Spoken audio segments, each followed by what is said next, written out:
الحمد لله نحمده ونستعينه ونستغفره ونؤمن به ونتوكل عليه ونعوذ بالله من شرور أنفسنا ومن سيئات أعمالنا من يهده الله فلا مضل له ومن يضلله فلا هادي له ونشهد أن لا إله إلا الله وحده لا شريك له ونشهد أن سيدنا وسندنا ونبينا ومولانا محمدا عبده ورسوله أرسله بالحق بشيرا ونذيرا وداعيا إلى الله بإذنه وسراجا منيرا وصلى الله تعالى على خير خلقه محمد وعلى آله وأصحابه وبارك وسلم تسليما كثيرا كثيرا. أما بعد فأعوذ بالله من الشيطان الرجيم. بسم الله الرحمن الرحيم. إن الله وملائكته يصلون على النبي يا أيها الذين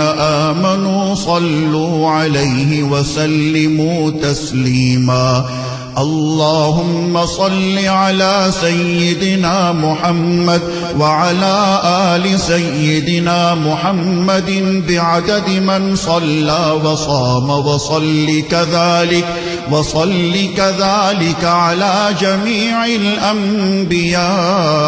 والمرسلين وعلى الملائكة المقربين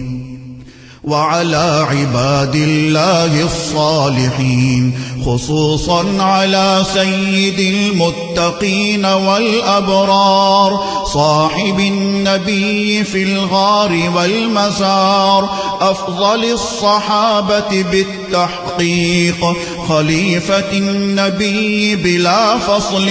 إمامنا أبي بكر الصديق رضي الله تعالى عنه، وعلى الناطق بالصواب والعادل بالكتاب إمامنا بالحق عمر بن الخطاب رضي الله تعالى عنه، وعلى صاحب الحياء وناشر القرآن الشهيد المظلوم حين تلاوة الفرقان عثمان بن عفان رضي الله تعالى عنه،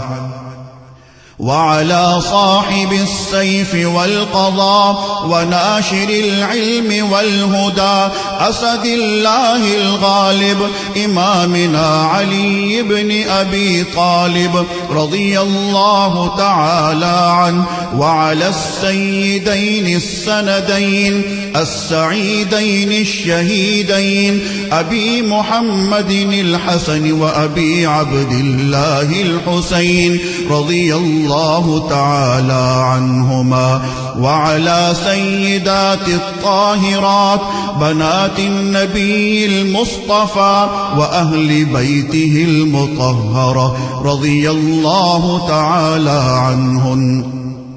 وعلى عميه النبي المجتبى سيدنا العباس وسيدنا حمزة رضي الله تعالى عنهما، وعلى كل الصحابة رضوان الله تعالى عنهم أجمعين. الله الله في أصحابي لا تتخذوهم من بعدي غرضا، فمن أحبهم فبحبي أحبهم، ومن أبغضهم فببغضي أبغضهم، وخير أمتي قرني ثم الذين يلونهم ثم الذين يلونهم. تعادلوا عباد الله رحمكم الله. إن إن الله يأمر بالعدل والإحسان وإيتاء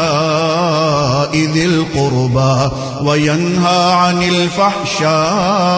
والمنكر والبغي يعظكم لعلكم تذكرون اذكروا الله العلي العظيم الكريم يذكركم وادعوه يستجب لكم ولذكر الله تعالى أعلى وأولى وأعز وأجل وأتم وأهم وأعظم وأكبر والله يعلم ما تصنعون.